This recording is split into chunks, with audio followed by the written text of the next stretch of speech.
Kalau dari aku ya guys, sebenarnya yang salah ini siapa?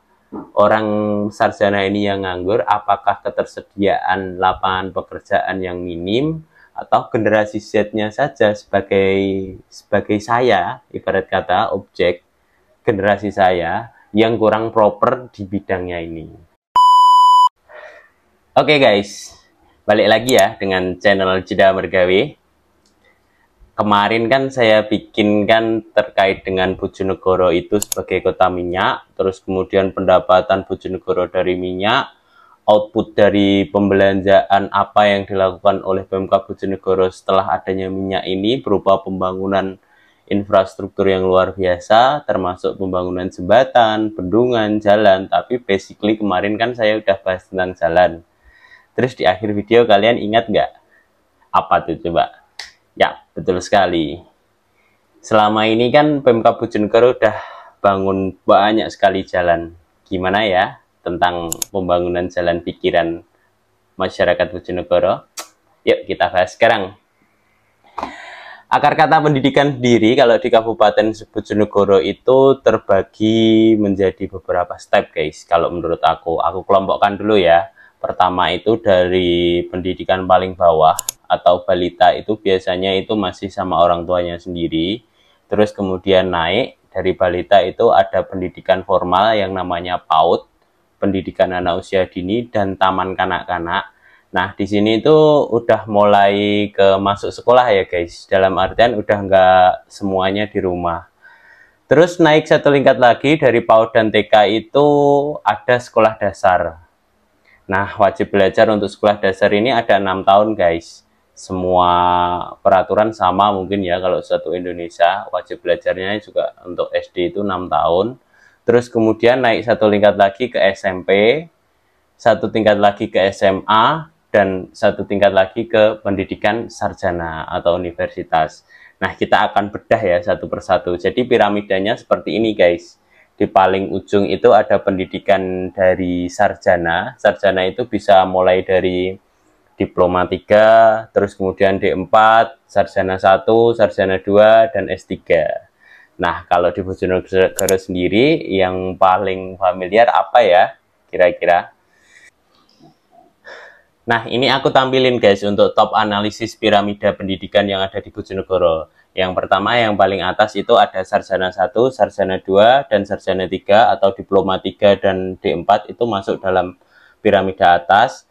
Terus kemudian struktur yang di bawahnya ada pendidikan sekolah menengah atas atau SMA, terus kemudian sekolah menengah pertama atau SMP, kemudian sekolah dasar, usia dini itu berupa meliputi PAUD dan taman kanak-kanak, dan kemudian anak balita. Anak balita ini saya kategorikan sebagai pendidikan karena untuk di tahun-tahun sekarang ini nggak mungkin guys yang namanya orang tua itu nggak mengajarkan anaknya dari rumah.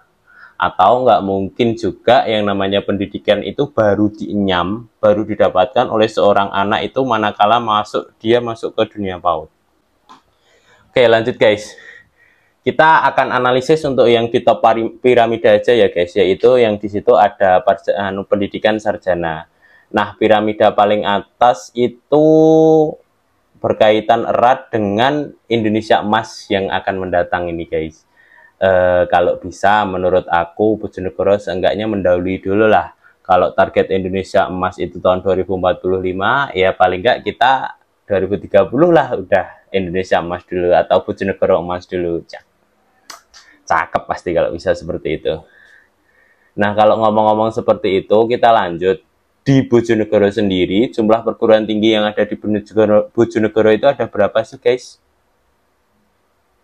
Kalian udah pernah survei atau analisis belum? Nih, aku tunjukin hasilnya. Ini dikutip dari Pemkab Bojonegoro melalui website Dinas Pendidikannya. Itu ada berapa ya? Ini datanya yang ditampilkan di bawah ini ya guys. Waduh.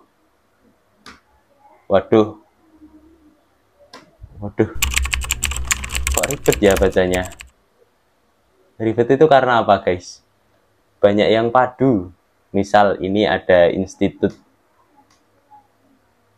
Sekolah Tinggi Ilmu Ekonomi Cendekia STIE sebanyak 497. Terus ke bawahnya lagi ada STIE juga. Oke, dataku aja lah kalau gitu. Ini aku kalau bahas semuanya mungkin dari lingkup universitas yang ada di Bojonegoro seluruhnya itu agak banyak ya guys. Kita ambil analisis lagi. Kalau biasanya aku ambil analisis suatu permasalahan atau suatu ide gagasan itu kan biasanya aku ke top down analisis dulu. Jadi misal aku pengen jadi ini, nah yang aku cari nih yang di top global itu siapa yang ada di situ. Terus kemudian aku pelajarin satu persatu gini, dan kemudian aku baru ke akar-akarnya. Nah, ini langsung saja kita unboxing 10 kampus besar yang ada di Bojonegoro. Yang pertama itu ada yang jelas sekali yaitu Unigoro guys, Universitas Bojonegoro. Terus kemudian Politeknik Negeri Bojonegoro atau Institut Keguruan Ilmu Pendidikan PGRI Bojonegoro atau IKIP. Terus kemudian Sekolah Tinggi Ilmu Tarbiyah Muhammadiyah Bojonegoro STIE. Dan yang kelima Sekolah Tinggi Ilmu Kesehatan Rajegwesi. Yang keenam ada Unugiri. Kalau dulu namanya IAI Unugiri ya, IAI Bojonegoro kalau nggak salah. Terus yang keenam ada Akademi Kebidanan Pemerintahan Kabupaten Bojonegoro, AKBID. Terus yang ketujuh ada Stikes Insan Cendekia. Dan 8 Sekolah Tinggi Ilmu Ekonomi Cendekia. 9 Institut Agama Islam Sunan Giri. Nah yang ini sekarang itu udah jadi namanya IAIN. Apa namanya? Unugiri. Iya masih Unugiri. Terus yang ke-10 Sekolah Tinggi Agama Islam At-Tanwir. Nah ini ada 10 yang aku gambarkan. Setelah melihat data ini, kalian rencana lanjut kuliah di mana guys? Masih akan tetap di Bojonegoro kah? Atau di luar Bojonegoro? Ya. Kalau aku tahu guys, dulu itu kan aku sekolahnya di SMA Negeri 1 Padangan. Dan kebetulan itu banyak sekali untuk siswa yang sekolah di SMA Negeri Padangan itu larinya aku ke universitas-universitas ternama yang ada di Surabaya, terus kemudian universitas ternama yang ada di Malang, ada UIN Malang, ada UPN Jatim, terus kemudian Trunojoyo Meduro, ada UINSA, Erlangga, ITS, nah seperti itu. Kok nggak ada ya orang lokal yang sekiranya dia itu punya potensi, dia milih sekolah di Bojonegoro gitu guys. Kalau pas aku dulu loh, kalau nggak tahu kalau sekarang. Kebetulan aku dulu juga nggak sekolah di Bojonegoro guys. Bukan nggak diterima di Bojonegoro, tapi merasa nggak pengen lah keluar kota. Kalian tahu lah pasti kalau keluar kota itu pengennya apa. Kalau dulu aku sekolahnya di Jogja guys. Nah, karena di Jogja itu aku punya gambaran Jogja kota pelajar. Jadi ya aku kalau mau belajar harus ke kota pelajar. Nah gitu. Ini aku udah himpun data dari Badan Pusat Statistik Pemprov Jawa Timur. Nah, untuk Bojonegoro sendiri di tahun 2020 itu ada 10.443 mahasiswa. Nah, untuk Bojonegoro sendiri ini sebenarnya secara jumlah mahasiswa, secara kuantitas itu lebih unggul guys daripada kabupaten sekitarnya, misal kayak Ngawi, terus kemudian Tuban, terus kemudian kalau Kamongan kita masih kalah sih guys, tapi ya kalau sama Nganjuk kita juga masih menang secara banyak loh guys, tapi kalau secara kualitas ya tergantung individu masing-masing ya guys. Nah untuk jumlah atau kuantitas dari banyaknya warga masyarakat Bojonegoro itu yang menempuh pendidikan di strata 1 atau sarjana 1 itu didukung dengan adanya program-program yang dilakukan oleh pemerintah Kabupaten Bojonegoro. Di antaranya pertama dulu itu ada beasiswa yang namanya Satu Desa Dua Sarjana. Terus itu sekitar tahun 2020-an kalau nggak salah. Sekarang itu berkembang menjadi beasiswa Satu Desa 10 Sarjana. Gila, keren banget. Naiknya nggak tanggung-tanggung loh guys. 5 kali lipat bahkan. Dari 2 orang menjadi 10 orang. Terus kemudian ada beasiswa lagi, beasiswa saintifik. Itu basically itu lebih ke jurusan kita guys. Jadi kalau kalian kuliah kan pasti ada penjurusannya, dan penjurusannya kalau kalian misal ke matematika, biologi, fisika, terus kemudian kalau teknik itu masuknya ke sipil, teknik kimia lah, teknik nuklir, geologi, nah itu kan masuknya saintifik. Terus ada lagi beasiswa non-saintifik. Jadi Pemkab Bojonegoro sendiri ini menyediakan sejumlah 3 kategori beasiswa. Mantep banget pokoknya. Cukup menggiurkan kan guys, melihat beasiswa, banyaknya beasiswa yang ada di Bojonegoro ini. Nah, kita unboxing satu-satu ya guys. Program 2 Sarjana 1 Desa itu kalau nggak salah itu ketika awal Bu Ana menjabat Bupati Bojonegoro. Terus kemudian seiring tahun itu dinaikkan 5 kali lipat. Dan bahkan dana yang dikucurkan untuk program ini itu mencapai 8,6 miliar guys. Kita tadi udah berbicara panjang lebar itu terkait dengan perguruan tinggi yang ada di Bojonegoro dan masyarakat Bojonegoro yang kuliah sampai perguruan tinggi. Nah, kemudian setelah kita kuliah, sekolah, menempuh pendidikan tinggi atau sarjana, bahkan S2, S3, outputnya kan kita kalau nggak kerja ya menciptakan lapangan pekerjaan guys. Nah, ini aku lihat ya guys, setelah kita sekolah sekian tahun, kita didanai oleh Pemkab, kita kan harus lihat feedbacknya apa. Kita udah capek-capek kuliah, Pemkab udah banyak mengucurkan dana, masa iya kita seperti ini terus, kan nggak mungkin. Kita baca dari Damar Info, aku tadi searching sedikit, itu ada 2000 lebih sarjana di Bojonegoro nganggur. Ini datanya menurut 2021 loh ya guys. Kalau sekarang kan udah 2024, pastinya udah berkembang atau menurun ya. Tentunya harapannya menurun sih ya guys. Aku searching lagi belum dapat datanya. Yang jelas ini kalau di tahun 2021 ini ada 2000 mahasiswa atau lulusan sarjana yang di Bojonegoro itu yang masih nganggur.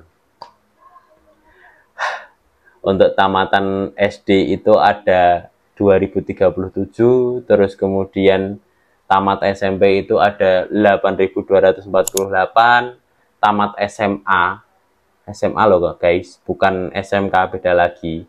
SMA atau MAN itu ada 8354 orang, dan kemudian di SMK itu ada 8864, diploma itu ada 941, sarjana itu ada 2090 orang guys. Luar biasa banyak ya guys.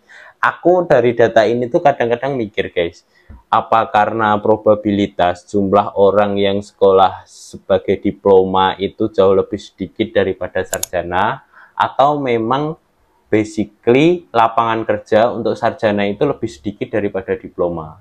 Kalau menurut aku secara ilmu,